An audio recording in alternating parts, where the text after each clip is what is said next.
السلام علیکم ورحمۃ اللہ وبرکاتہ۔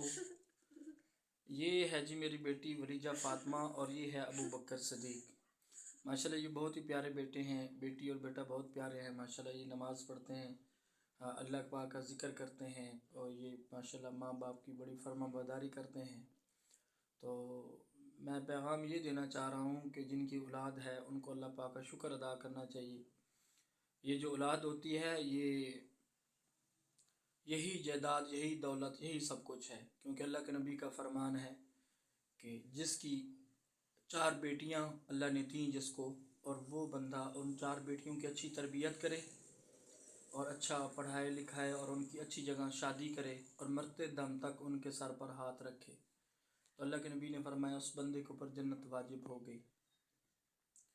تو پھر صحابہ نے فرمایا اللہ کے نبی جس کی ایک بیٹی ہو، تو آپ صلی اللہ علیہ وسلم نے فرمایا اللہ پاک بڑے غفور و رحیم ہے، ایک بیٹی کے لیے بھی وہی حکم ہے کہ جس کی ایک بیٹی ہو اللہ پاک جو ہے اس کے ساتھ بھی وہی معاملہ فرمائیں گے۔ وہ بندہ بھی جنتی ہے، اس کی اچھی طرح تربیت کرے، اچھی جگہ اس کی شادی کرے اور مرتے دم تک اس کا خیال رکھے، تو اس کے لیے بھی وہی جنت کی خوشخبری ہے۔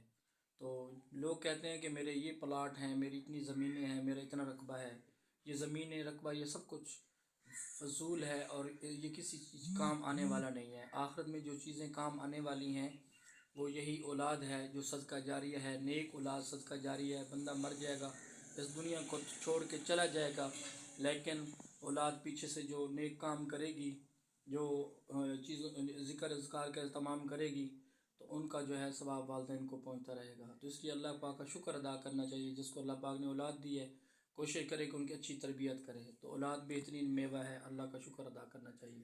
السلام علیکم ورحمۃ اللہ وبرکاتہ۔